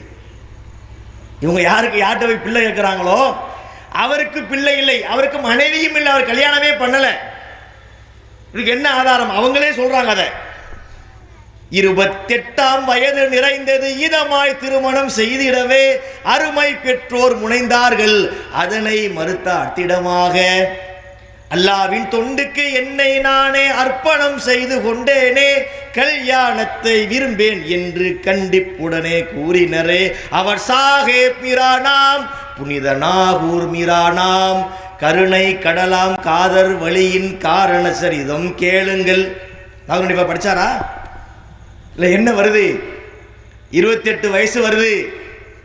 அத்தா அம்மா சொல்றாங்க, அத்தா வயசு கூட்டிட்டு போகுதுதா, பொண்ணு கிடைக்காதுதா, அலையன்ஸ் பார்ப்போம் தான் அவங்க சொல்லியிருந்தாங்கன்னா அது கரெக்டு. அதை இவர் ஏற்றுக்கொண்டிருந்தால் இவர் இறைநேசர் நீங்க சொல்லலாம். அவர் என்ன சொல்றாரு? நான் அல்லாஹ்வுக்கு என் வாழ்க்கையை அர்ப்பணிச்சிட்டேங்கிறார். ஒருவேளை இவர்கள் சொல்வதை போல இது நடந்து இருக்கும் என்றால் நாகூர் இருக்கிற சாவுல் அமீது நாயகம் அவுலியா இல்லை என்பதற்கு அது ஆதாரம். ஏன்? ரசூலுல்லாஹி அவங்க சொல்றாங்க, எனது வழிமுறையை யார் புறக்கணிப்பாரோ அவர் என்னை சார்ந்தவர் அல்ல. திருமணம் என்பது ரசூலுல்லாஹ்வுடைய ஒரு வழிமுறை. அந்த வழிமுறையை ஒருத்தர் புறக்கணிக்கிறார்னா அவர் ஏன் ஆள் கிடையாதுன்ட்டாங்க. இப்போ நீங்க சொல்றது உண்மைனா அவர் ரசூலுல்லாஹ்வை சார்ந்தவர் அல்லன்னு அர்த்தம் ஆகுது. இவங்க அதை பெரிய உயர்வா சொல்றாங்க. எத்தனையோ பேரை அவுலியாங்கிறாங்க. இங்க பாருங்க, பக்கத்தில் பிரான்மலை இருக்கிறது, மதுரையில் சிக்கந்தர மலைன்னு அங்கே ஒருத்தர் சொல்றாங்க. அப்புறம் பார்த்தா என்ன ஏகப்பட்ட இங்கே பக்கத்தில் கூட 2-3 பேரில் சொன்னாங்க. பெத்தனேந்தல் அருகில் உள்ள தர்கா, அங்கே என்ன அங்கே ஒருத்தர் இருக்கிறாராம், அவர் அவுலியாவாம், அவர் இறைநேசரா. எப்படி கண்டுபிடிச்சாங்க இவங்க? ஒருத்தர் அவுலியாவா இறைநேசரா இருக்கிறார்னா நமக்கு எப்படி தெரியும்? கண்டுபிடிக்க முடியுமா நம்ம அதை? அஜ்மீர் ஹாஜாவை பற்றி நாகூர் இப்ப சொல்றாரு, அவர் இறைநேசர் எப்படி தெரியும்? காரணம் விளங்குகின்ற கோமானே, கருணை ஓங்குகின்ற சீமானே, தாரணி போற்றுகின்ற பூமானே, தன்மை நிறைந்த ஜோதி மதிவானே, பூரண ஞானம் பெற்ற பெருமானே, பொய்மையாவும் என்ற எம்கோனே, ஹாஜாவே அஜ்மீர் ராஜாவே அப்படின்னு ஒரு வார்த்தையை போடுறாரு. இது என்ன சொல்றாரு? அவர் அப்படிப்பட்டவர், அவர் கருணை பொழியக்கூடியவர், அவரை பற்றி உலகமே பேசுகிறது, அவர் பெரிய அவுலியா. யாரு சொன்னா? அதுக்கு என்ன ஆதாரம்? ஒரு மனிதரை நல்லவரா கெட்டவரை நம்ம கண்டுபிடிக்க முடியுமா? என்னை நீங்க பார்க்குறீங்க, உங்களை நான் பார்க்குறேன், நல்லவரா என்பதை வெளிப்படையாக சில விஷயங்களை பார்ப்போம், அவ்வளவுதான். அவர் இறைநேசர் என்பதை கண்டுபிடிக்க முடியுமா? முதல்ல எப்படி கண்டுபிடிச்சாங்க? அது கேள்வி. அப்துல் காதர் ஜீலானி அவுலியாவா? எப்படி கண்டுபிடிச்சிங்க? கொண்டு வாங்க. பிரான்மலையில் இருக்கிறாரே அவர் அவுலியாவா? என்ன எவிடன்ஸ், என்ன கொண்டு வாங்க. நாகூரில் இருக்கிறாரே அவுலியாவா? ஆதாரத்தை கொண்டு வாங்க. அடியாருக்கு அருள் செய்யும் அம்மா, அழகான கடலோரம் வாழ்கின்ற பீமா, பீமா பெரிய அவுலியாவா? ஆதாரத்தை கொண்டு வாங்க. ஏன் வரமாட்டாங்க? முதல்ல இறந்தவருக்கு காது கேட்குமா? கபூர்ல கொண்டு அடக்கம் பண்றாங்களே, அங்கே நடக்கிற நிகழ்வு என்ன? எளிமையான கேள்வி. நீங்க இதை வைத்துக்கொண்டு தர்கா வழிபாட்டை முடிவு கட்டிடலாம். ஒரு முஸ்லீம் இறக்கிறார், கொண்டு போய் கபூர்ல அடக்கம் பண்றாங்க. கபூர்ல விசாரணை நடக்கும். நம்ம நம்புறோம், முன்கர் நக்கீர் என்ற வானவர்கள் வருவார்கள், இறந்தவரிடத்தில் கேள்விகளை கேட்பார்கள். கேட்பாங்களா? இப்போ ஒரு நல்லடியார் அவுலியானே வச்சுக்கோங்களேன், கேட்கிறார், மன் ரப்புக்க, உன் இறைவன் யார்? ஆன்சர், ரப்பி அல்லாஹ், அல்லாஹ் என்னுடைய இறைவன். உன்னுடைய மார்க்கம் என்ன? எல்லாம் கேட்கிறார். நல்லடியாரு பதில் சொல்கிறார். பதில் சொல்லி முடித்த உடனே அவருக்கு சொர்க்கத்தை பற்றி நற்செய்தி சொல்லப்படுது. அவருடைய கபர் ஒளியூட்டப்படுது, அவருடைய கபர் விசாலமாக்கப்படுது. உடனே அவருக்கு மகிழ்ச்சி தாங்க முடியலை. ஏன்னா பாஸ் ஆகிட்டார்ல, 10th பாஸ் ஆனதுக்கே ஊர் முழுக்க பாஸ் ஆகிட்டேன்னு சொல்லிட்டு போய் அலையிறான். இவன் எப்படி எங்கே பாஸ் ஆகிட்டாரு? மறுமையிலே பாஸ் ஆகிட்டாரு. அதை சொல்றதுக்காக வேண்டி அவர் ரெடியாகி கிளம்பு வரான். கேட்பாங்களாம், எங்கெங்க போறீங்க? வீட்டுக்கு போய் சொல்ல போறேன் அப்படின்னு சொல்லுவார். உடனே அவருக்கு சொல்லப்படும், முடியாது, நீங்கள் தூங்குங்கள். எப்படி தூங்குங்கள்? நம்க நௌமத்தில் அரூஸ். அரூஸ் என்று சொன்னால் புதுமாப்பிள்ளை என்பது பொருள். நீங்கள் ஒரு புதுமாப்பிள்ளையை போன்று உறங்குங்கள். புதுமாப்பிள்ளை தூக்கம்னு புரியுதா? ஆழ்ந்த தூக்கம் தூங்குவாங்க. எது வரைக்கும் தூங்குவாங்க? கியாமத் நாள் வரைக்கும் தூங்குவாங்க. நல்லடியார்கள் மண்ணறையிலே உறங்கிக் கொண்டிருப்பார்கள், மறுமை வரைக்கும் உறங்கிக் கொண்டிருப்பார்கள். இப்போ என்னுடைய கேள்வி, அவர் அவுளியாவாகவே இருந்தாலும் தூங்கிக்கிட்டு இருப்பார். அவர்கிட்ட போய் நின்றுக்கிட்டு, அவுளியாவே அதைத்தாங்க இதைத்தாங்க கேட்கலாமா? அவருக்கு காது கேட்குமா? கேட்க தூங்குறாரு. இது ஒரு டைப்பு. இன்னொரு டைப்பு என்ன? ஒரு ஆளை அடக்கம் பண்ணுறாங்க, அவன் கெட்டவன். அவன்கிட்ட கேள்வி கேட்குறாங்க, உன் இறைவன் யார்? ஹா ஹா லா அதிரி, ஐயோ எனக்கு தெரியாதே. இரண்டாவது கேள்வி, உன் மார்க்கம் என்ன? எனக்கு தெரியாதே. பல கேள்வி, எல்லாவற்றுக்கும் தெரியாதே. உடனே அவனுக்கு நரகம் என்று சொல்லப்படும். கபர் அவனை நெருக்கும். விழாவோடு விழா எலும்பு கோர்த்து கொள்ளக்கூடிய விதத்திலே கபர் அவனை நெருக்கும். அவனுடைய கபர் நெருப்பால் நிரப்பப்படும். கபரில் பல வேதனைகள் அவனுக்கு இருக்கும். இவன் முழிச்சிருப்பான். யாராக இருந்தாலும் சரி, இந்த உலகத்திலே நடப்பது அங்கு தெரியாது, அங்கே நடப்பது நமக்கு தெரியாது. பர்ஸகுன் இலா யௌமி யுபாஸூன், அல்லாஹ் சொல்றான் குர்ஆன்ல. அந்த மண்ணறைக்கும் இந்த உலகத்துக்கும் இடையிலே ஒரு திரை இருக்கிறது. இங்கே உள்ள சத்தம் அங்கு கேட்காது, அங்கே நடக்கக்கூடிய சத்தம் இங்கே கேட்காது. அப்ப எந்த அடிப்படையில் போய் தர்காவில் இவர்கள் மண்டியிடுகிறார்கள்? தர்காவிற்கு சென்று நேர்ச்சை செய்கிறார்கள். நமக்கு தேவையானவற்றை அவுலியாக்கள்கிட்ட சொன்னா அல்லாஹ்ட்ட சொல்லி வாங்கி தருவாங்கன்னு எப்படி நம்புகிறார்கள்? சிந்திக்க வேண்டாமா? எவ்வளவு அற்புதமான பகுத்தறிவு மார்க்கத்தை சொன்ன இஸ்லாமிய மார்க்கம். நபிகள் நாயகம் ஸல்லல்லாஹு அலைஹி வஸல்லம் அவர்கள் இதைத்தான் நமக்கு போதித்தார்கள்.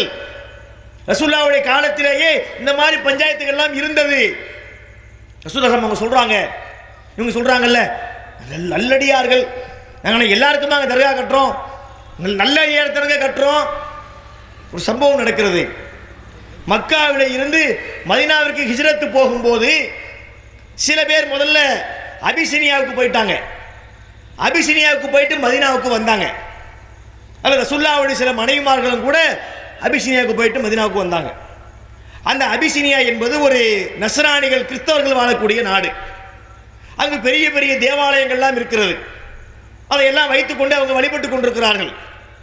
அப்போ அதனுடைய பிரம்மாண்டங்களை பற்றி இந்த ரசூலுல்லாஹ்வுடைய மனைவிமார்கள் பேசிக்கிறாங்க. இப்படிப்பட்ட பெருசாக இருந்தது, இந்த சைஸில் இருந்ததெல்லாம் பேசிக்கிறாங்க.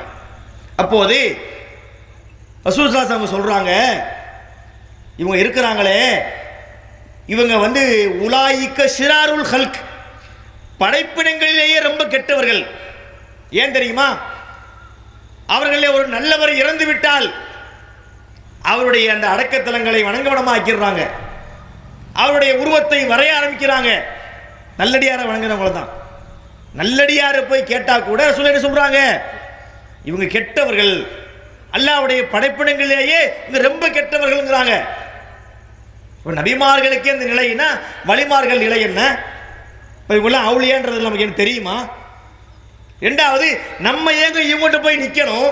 தனது அடியார்களுக்கு அல்லாஹ் போதுமானவனாக இல்லையா? அல்லாஹ்வுக்கு பாஷை தெரியாதா? நீங்கள் புதுவையில் இருந்து துவா கேட்குறீங்க, யா அல்லாஹ் எனக்கு அதை கொடுங்கன்னு கேட்குறீங்க. அல்லாஹ் அங்கேருந்து பார்க்குற அரசியல் இருந்து எவனோ ஒருத்தன் புதுவையிலேருந்து கேட்குறான், பாஷை புரியலையப்பா அப்படின்னு சொல்லி அந்த பெத்தரந்தில் அவுளியாவை கான்டாக்ட் பண்ணி கொஞ்சம் மொழிபெயர்த்து சொல்லுவேன்னு கேட்பானா? நம்ம சொல்லாட்டியுமே அல்லாஹ்வுக்கு தெரியுமே. குலின் துஃபு மாஃபி சுதூரிக்கும் அவ் துபுதுஹு யஅலமுஹுல்லாஹ், நீங்கள் ஒரு விஷயத்தை சொன்னாலும் உங்கள் உள்ளத்திலே மறைத்து வைத்தாலும் அல்லாஹ் அதை அறியக்கூடியவன். என்ன சொல்ல வர்றாங்க? அப்துல் காதர் ஜீலானிக்கு தமிழ் தெரியுது. இப்ப எங்க இருக்கார் அவரு? அவரு பகதாதுங்கிறாங்க, அவருக்கு தமிழ் தெரியாது. இங்க இருந்து கொண்டு மொய்தீன் அப்துல் காதர் ஜீலானியே என்று அழைக்கிறாங்களே என்ன விளங்குறாங்க? எப்படி இங்கிருந்து அழைத்தால் அல்லாஹ் கேட்கிறான், அரிசியில் இருந்து கொண்டு அல்லாஹ் கேட்கிறானா? அல்லாஹ் அரிசியில் இருக்கிறான், யா அல்லாஹ் நான் கூப்பிடுறேன், அல்லாஹ்வுக்கு கேட்கும். அதே போல இங்கிருந்து கொண்டு யா முஹீத்தீன் என்று அழைத்தால் பகதாதிலே இருக்கக்கூடிய செத்து போன அந்த முஹீத்தீனுக்கு கேட்கும் என்று நம்பினா இதுதான் ஷிர்க்குங்கிறோம். இங்கே நான் சொல்றது நீங்க கேட்டுருவீங்க, இது ஷிர்க்கு இல்லை, இது நம்பிக்கை அப்படி வராது. அல்லாஹ் எப்படி எங்கிருந்து அழைத்தாலும் கேட்பானோ அதே போல முஹீத்தீனும் எங்கிருந்து அழைத்தாலும் கேட்பார். கேட்கக்கூடிய ஆற்றலே அல்லாஹ்வுக்கு இருக்கக்கூடிய ஒரு தன்மை இவருக்கும் இருக்கு என்று நம்பினால் அதுதான் இஸ்லாத்திற்கு எதிரான கொள்கை. அவருக்கு வாழும் போதே தமிழ் தெரியாது, செத்ததுக்கு பிறகு எப்படிங்க அவருக்கு தமிழ் தெரியும்? நிறைய பார்க்கிறோம், மக்களுக்கு புரியாமல் இருக்கிறாங்க, நிறைய விஷயங்கள் அவங்களுக்கு தெரிய மாட்டேங்குது. ஒரு அஜரத்தை பார்த்த உடனே அந்த தலப்பாவையும் ஜுப்பாவையும் பார்த்து விழுந்துடுறாங்க. அவர் சொல்வதெல்லாம் சரின்னு நினைக்கிறாங்க. அரபியில் 2 வார்த்தையை சொன்ன உடனே மயங்கிடுறாங்க. சுபான மௌலுதுன்னு ஓதியாச்சுன்னா கவுந்துடுறாங்க. முஹீத்தீன் மௌலுதுன்னு என்ன ஓதியாச்சுன்னா ஓகேங்கிறாங்க. இதை இஸ்லாமிய மார்க்கம் முதல்ல உடைக்குது. அரபி மொழிக்கென்று ஏதாவது உயர்வு இருக்கிறதா? ஒரு மொழிக்கு என்று ஒரு உயர்வு இருக்காங்க இல்லையே. இஸ்லாமிய மார்க்கம் அரபி மொழியை உயர்வுன்னு சொல்லுதா? இன்னா அன்சல்லாஹு குர்ஆனன் அரபியன் லஅல்லக்கும் தாக்கிலூன். நபியே, நீங்கள் அறிந்து கொள்வதற்காகவே நாம் குர்ஆனை அரபியில் தந்தோம், வேற ஒரு நோக்கமும் கிடையாது. ரசூலுல்லாஹ்வுக்கு அரபு மொழியை தவிர வேறு பாஷை தெரியாது. எனவேதான் அரபு மொழியில் குர்ஆன் வந்தது. அரபு மொழிக்கென்று எந்த உயர்வும் இல்லை. இவங்க நினைக்கிறாங்க சொர்க்கத்து பாசமா அரபி. யார் சொன்னா? இவங்களுக்கு என்ன, அரபியை பார்த்தா கவுந்துடுறது. இப்போ நான் உதாரணத்துக்கு சொல்கிறேன் பாருங்களேன். ஹெய்மாருன் ஹெய்மாருன் ஹெய்மாருன் ஹெய்மார் மௌலுது மாதிரி இருக்கா? சில பெண்கள் அதை கேட்டு முக்காடத்துக்கு தலையில் போட்டாலும் போட்டிருப்பாங்க. ஹின்சீருன் ஹின்சீருன் ஹின்சீருன் ஹின்சீர் ஜாமூசுன் ஜாமூசுன் ஜாமூசுன் ஜாமூஸ். பெரிய அஜர்த்து போல இருக்கு. நிறைய புதுசு புதுசாக மௌலு வர நினச்சிருப்பாங்க. ஹிமார்னா கழுத, ஹின்சீர்னா பன்றி, ஜாமூஸ்னா எரும மாடு. இந்த தமிழ் சொன்னா கழுதை கழுதை, அப்பா கழுதையை போய் அப்பா அப்படி கூப்பிடுறேன்னு கேட்டுருவாங்க. ஆனால் என்ன, அரபியில் சொல்லும் போது அது அவங்கள மயக்குது. இதெல்லாம் ஒழிக்கணுங்க. இஸ்லாம் இதெல்லாம் உடச்சு நொறுக்குகிறது. இஸ்லாமிய மார்க்கம் என்பது பகுத்தறிவு மார்க்கம், சிந்திக்க சொல்லக்கூடிய மார்க்கம், முன்னோர்களை சொல்லி வழிகெடுக்கக்கூடிய மார்க்கம் அல்ல. இன்னைக்கு மௌலித ஓதுறவங்க, தர்காவை ஆதரிக்கிறவங்க சொல்லக்கூடிய கருத்து என்ன? எங்கள் முன்னோர்கள் செஞ்சார்கள். ரசூலுல்லாஹ் சொல்றாங்க பிரச்சாரம் பண்ணும்போது, உத்துருக்கு மா யகூலு ஆபாவுக்கும், மக்களே உங்கள் முன்னோருடைய பேச்சுக்களை நீங்கள் விட்டுவிடுங்கள். முன்னோர் பேச்சு பேசாதீங்க, சத்தியத்தை நீங்க விளங்கணும். அதுக்கு தடையாக இருப்பது எது? முன்னோர்கள் மீது உள்ள பக்தி. அத்தா சொன்னாரு, நன்னா சொன்னாரு, நன்னி சொன்னாங்க, ராதா சொன்னாங்க, அத்தம்மா சொன்னாங்க, அதை உள்ளத்திலே வைத்தால் அந்த உள்ளத்துக்குள்ளே சத்தியம் போகாது.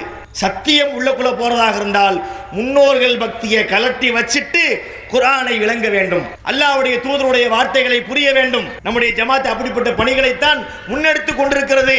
இன்று சில பேர் இந்த பிரச்சாரத்தை எதிர்ப்பதற்கு பல கூட்டம் கிளம்பி இருக்கிறாங்க. என்னதான் அவங்களுக்கு பிரச்சனைன்னு தெரியவில்லை. அவங்களால சில விஷயத்தை செய்ய முடியல, அவர்களுக்கு திராணி இல்லை, அவர்களுக்கு சொல்வதற்கு வக்கு இல்லை, வகை இல்லை. ஒரு கூட்டம் போறாங்க, போய் தொழுகைக்கு வாருங்கள், தொழுகைக்கு வாங்கத்தா, பள்ளிவாசல்ல கஸ்துக்கு வாங்கத்தா அழைக்கிறாங்களா, ஜில்லாவுக்கு வாங்கத்தா வருதா? ஒரு ஜமாத்து வருதா? அந்த ஜமாத்துக்கு தர்காக்கு போறது தப்புன்னு தெரியாதா? தெரியும். அவங்களே சொல்லுவாங்க, கேட்டு பாருங்க, தனியாக கூப்பிட்டு கேளுங்க, தர்காவுக்கு போறது தப்பா? தப்பு தாத்தா, ஆனால் சொல்ல முடியாது, சொன்னா ஒற்றுமை போயிடும் தான் பாரு. மௌலுது ஓதுறது தப்பான்னு கேளுங்க, தப்பு தான். அப்புறம் ஏன் சொல்ல மாட்டாங்க? கஸ்துக்கு வா கஸ்துக்கு வான்னு இருக்கிறாங்களே, அந்த கஸ்துல வச்சாவது தர்கா வழிபாடு கூடாது, தரிக்கா வழிபாடு கூடாது, மௌலுது கூடாது, தாயத்து அணிய கூடாது சொல்லலாம். சொன்னாங்களா? தொழுவைக்கு வா தொழுவைக்கு வானா ஒருத்தர் முஸ்லிக்காக இருந்து தொழுதா பயன் இல்லையே. முதல்ல என்ன செய்யணும்? முதல்ல அவர் ஏகத்துவத்தை ஏற்க வைக்கணும். அல்லாஹ் சொன்ன திருமறை குர்ஆன்ல, இன் துஸ்ரிக்கும் இல்லா ல யஹ்பத்தன்ன அமலுக்க, நபியே, நீ அல்லாஹ்வுக்கு இணை வைத்தால் உன்னுடைய எல்லா நல்லறங்களும் அழிந்துவிடும். ஒருத்தர் தொழுகிறார், நோன்பு நோக்கிறார், ஜகாத்து கொடுக்கிறார், ஹஜ்ஜுக்கு போய் வந்திருக்கிறார், எல்லாம் பண்றார், அல்லாஹ்வுக்கு இணை வைக்கிறார், எல்லா நல்லறங்களும் போச்சு. இணை வைத்து விட்டால் ஹர்ரமல்லாஹு அலைஹில் ஜன்னா, அவருக்கு அல்லாஹ் சொர்க்கத்தை ஹராமாக்கி விடுவான். இன்னல்லாஹ லா யக்ஃபிரு ஐ யுஷ்ரக பிஹி வ யக்ஃபிரு மா தூன ஸாலிக லிமன் யஷா. தனக்கு இணை கற்பிக்கின்ற பாவத்தை அல்லாஹ் ஒருபோதும் மன்னிக்க மாட்டான். ஏனைய பாவங்களை தான் நாடியவருக்கு மன்னிப்பான். மற்ற பாவங்களை கூட அல்லாஹ் நாடின மன்னிப்பு கிடைக்கும். எங்கே இணை வைத்தல் வருகிறதோ அங்கு மன்னிப்பே இல்லை. அழுத்தம் திருத்தமாக அல்லாஹ் சொல்லுகிறான். அப்ப இந்த கூட்டம் தொழுகைக்கு வாங்க என்று சொல்லக்கூடிய கூட்டம் தர்கா தப்புன்னு பேசுறீங்களா? சமுதாயத்துக்கு நீங்க ஏதாவது நன்மை பண்ணி இருக்கிறீங்களா? தமிழ்நாடு தௌஹீத் ஜமாத்தின் மூலமாக எத்தனை பிரச்சாரங்களை செய்கின்றோம், மார்க்க பணிகளை, சமுதாய பணிகளை களத்தில் இறங்கி செய்கிறோம். கொரோனா காலகட்டத்திலே உங்களை பற்றி அவதூறு பரப்பினார்களே, நீங்க தான் டெல்லியிலிருந்து கொண்டு வந்து கொரோனாவை பரப்புனீங்கன்னு ஒரு அவதூறு சொன்னானே, அந்த நேரத்திலேயாவது ஒரு மீடியாவிலே தோன்றி ஒரு பத்திரிகைக்காரனை கூப்பிட்டு இப்படி சொல்லுவது அவதூறு என்று பத்திரிகை பேட்டியாவது நீங்க கொடுத்தீங்களா? சொல்லப்படுற அவதூறு உங்களை பற்றி அவதூறு, அதை பற்றி பேசுவதற்கு கூட இவர்களுக்கு வக்கு கிடையாது. சமுதாயத்திற்கு என்று ஒரு நன்மையும் செய்வது கிடையாது. நாங்கள் அப்படி அல்ல. சமுதாயத்துக்கு என்ன தேவை? கல்வி விழிப்புணர்வு தேவை, கொடுக்கிறோம். விபத்துக்கள் நடக்கிறது, பாதிக்கப்பட்ட மக்களுக்கு இரத்த தானம் தேவை. எங்கள் ஜமாத்தில் இருந்து அதுக்கு ஒரு டீமே வச்சிருக்கிறோம், மருத்துவ அணி. போன் வரும், உடனடியாக அனுப்பி ரத்தத்தை கொடுத்து காப்பாற்றக்கூடிய பணியை நாங்கள் செய்கிறோம். எங்க பள்ளிவாசல் இமாமுக்கு கால் வரும், அதான் அங்கே அந்த ஆஸ்பத்திரியில் ஜிஹெச்சில் ஒரு பெட்டு தேவைப்படுது, ரத்தம் தேவைப்படுது, வாங்கன்னு கூப்பிடுறாங்களே. மற்ற பள்ளிவாசல் அஜர்த்துமார்களுக்கு போகுதா? போவோம். என்ன போவோம்? அஜர்த்து கத்த ஓதணும், வீட்டுக்கு வாங்க, ரத்தம் வேணும் தாங்கன்ற போன் அங்கே போகாது. அது எங்க தான் வரும்? டிஎன்டிசிக்கு தான் வரும். அங்கே போற போன் என்ன? கத்த ஓதணும், வீட்டுக்கு வாங்க. இப்போ எப்படிப்பட்ட சமுதாயத்தை உண்டாக்கி வச்சிருக்கிறோம். இவங்க என்ன இப்போ குறுக்க மறுக்க வேற வர்றாங்க. அல்லாஹ்விற்கு அஞ்சு கொள்ள வேண்டும், வியாக்கியானங்கள் வேறு. ஏங்க தீமையை தடுக்க மாட்டீங்கன்னு கேட்டா, தீமையெல்லாம் தடுக்கக்கூடாது. அதாவது அதுக்கு ஒரு உதாரணம். என்ன உதாரணம்? ஒரு ரூம் இருக்கு, எனக்கு தெரிஞ்சு இது ஒரு 300 வருஷமா அந்த உதாரணத்தை சொல்லிட்டு இருப்பாங்கன்னு நான் நினைக்கிறேன். ஒரு ரூம் இருக்கு, இந்த ரூமுக்குள்ள இருட்டா இருக்கு. இப்போ நம்ம என்ன செய்யறோம்? ஒரு மெழுகுபத்தியை பிடிச்சிக்கிட்டு ரூமுக்குள்ள போறோம், இருட்டு போயிடும்.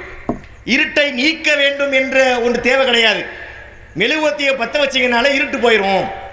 அப்ப நன்மையை ஏவுனாலேயே தீமை போய்விடும். அப்ப அல்லாஹ் எதுக்குங்க அத்தனை இடத்துல நன்மை ஏவு தீமையை தடுங்கன்னு சொல்றான்? எத்தனை வசனங்கள், நன்மையை ஏவுங்கள் தீமையை தடுங்கள். ஏன் சொல்றான் அல்லாஹ்? இவங்க ஏன் தெரியுமா தீமையை தடுக்கிறது இல்லை? நன்மையை ஏவினால் பாதிப்பு வராது. தொழுவைக்கு வாங்கன்னு கூப்பிடுறோம், அவன் வரணும்னா வரும், வராட்டி போயிடுவான். தீமையை தடுத்தீங்கன்னு சண்டைக்கு வருவான். தர்காவுக்கு போகாதன்னு சொன்னா பிரச்சனை வரும். ஒருத்தர் சாராய கடை வச்சிருக்கிறான், துறக்காதான சண்டைக்கு வருவான். அப்ப இவர்கள் அதுக்கு தயார் இல்லை. எந்த விதத்திலும் துனியாவிலே பாதிக்கப்படக்கூடாது என்பதற்காகத்தான் இந்த ஒரு தத்துவத்தை, சித்தாந்தத்தை முன்வைக்கிறாங்க. இது மார்க்கம் சொன்ன விஷயம் அல்ல. ஷுஐப் நபி அவர்கள் என்ன பண்றாங்க? போறாங்க. அந்த சமுதாய மக்கள் அளவை நிறுவையில மோசடி பண்ண சமுதாயம். அவன் வாங்கும் போது நிறைய நிறுத்து வாங்குவான், மக்களுக்கு கொடுக்கும் போது எடையை குறைச்சு கொடுப்பான். ஷுஐப் நபி வந்தாங்க. அவுஃபுல் கைலவல் மீசான், அளவைகளையும் நிறுவைகளையும் சரியாக நிறுத்து கொடுங்கள் சொன்னாங்களா? அப்ப ஏன் அவங்க தடுத்தாங்க? இந்த விளக்கையே உங்க விளக்கையே அவங்களுக்கு தெரியல? பாருங்கள், இதெல்லாம் ஒரு கூட்டம் இப்படி கொண்டு போகுது. இப்ப தமிழ்நாடு தௌஹீத் ஜமாத்தை பொறுத்த வரையிலே குர்ஆனில் இருந்து ஹதீஸ்களில் இருந்து நாங்கள் படிக்கக்கூடிய விஷயங்களை மிக தெளிவாக மக்களுக்கு எடுத்து வைக்கிறோம். எங்களுக்கு எந்த உள்நோக்கமும் இல்லை. நாங்கள் பேசுவதற்கு எங்களுக்கு காசு கிடையாது. அங்கிருந்து வர்றோம், இங்கிருந்து பயான் பண்ணிட்டு போறோம். இங்கே காசு இருக்குன்னு நினைக்கிறீங்களா? இல்லை. வேற வேற ஜமாத்துக்கள் இருக்கிறது. ஒரு பேச்சாளர் வர்றாருன்னு சொன்னா 20,000, 30,000, 50,000 அது பேச்சாளருக்கு தக்கவாறு கொடுக்கப்படுகிறது. அல்லாஹ்வை சாட்சியாக்கி சொல்கிறோம். தமிழ்நாடு தௌஹீத் ஜமாத்தை பொறுத்தவரை பேசுவதற்கு என்று எந்த சார்ஜும் இல்லை. இந்த மீட்டிங் போடுறாங்களே அவங்களுக்கு எதுக்கு இன்னைக்கு போடணும்னு என்ன அவசியம்? இவ்வளவு செலவு இருக்கிறது. ஏன் இன்னைக்கு அவங்க வீட்டில் படுத்து தூங்க முடியாதா? எதற்காக செய்கிறோம்? இந்த மக்களை மீட்டெடுக்க வேண்டும். ஏன்னா நாமே ஒரு நேரத்தில் இப்படித்தான் இருந்தோம். அல்லாஹ்வுடைய கிருபையை நம்ம வீண்டு வந்திருக்கிறோம். எனவே இந்த மக்களை மீட்டெடுக்க வேண்டும். அசத்தியத்தில் இருந்து அவர்களை தூக்கிட்டு வந்து சத்தியத்தின் பக்கம் வைக்க வேண்டும் என்பதுதான் எங்களுடைய நோக்கமாக இருக்கிறது என்பதை புரிந்து கொண்டு இஸ்லாம் சொல்லக்கூடிய மார்க்கத்தை நாம் கடைபிடிக்க வேண்டுமாயின் மற்றவங்க சொன்னது, ஜமாத்து சொன்னது, அஜரத்து சொன்னது, முன்னோர்கள் சொன்னது எல்லாத்தையும் விட்டுவிட்டு அல்லாஹ் என்ன சொன்னான், திருமறை குர்ஆனிலே என்ன இருக்கிறது, நமக்கு வழிகாட்ட வந்த நபிகள் நாயகம் ஸல்லல்லாஹு அலைஹி வஸல்லம் அவர்கள் நமக்கு எதை மார்க்கமாக போதித்தார்கள் என்பதை பார்த்து அதை நம்முடைய வாழ்க்கையிலே கடைபிடிக்க வேண்டும். அப்படிப்பட்ட நன்மக்களாக நம்ம மாற வேண்டும். நாங்கள் இதுவரை பேசிய விஷயங்களை நீங்கள் தயவு செய்து எண்ணி பார்த்து எது உங்களுடைய உள்ளத்திற்கு நெருக்கமாக இருக்கிறதோ அந்த வழியை நோக்கி நீங்கள் வர வேண்டும். உங்கள் அனைவருக்கும் அல்லாஹ் நேர்வழி காட்டுவானாக என்று கூறி என்னுடைய இந்த உரையை முடிக்கின்றேன். அஸ்ஸலாமு அலைக்கும் வரஹ்மத்துல்லாஹி வபரகாத்துஹு. இஸ்லாம் மற்றும் சமுதாய செய்திகளை அறிந்து கொள்ள தமிழ்நாடு தௌஹீத் ஜமாஅத் யூடியூப் பக்கத்தை உடனடியாக சப்ஸ்கிரைப் செய்து கொள்ளுங்கள். மேலும் பெல் பட்டனையும் கிளிக் செய்து கொள்ளுங்கள்.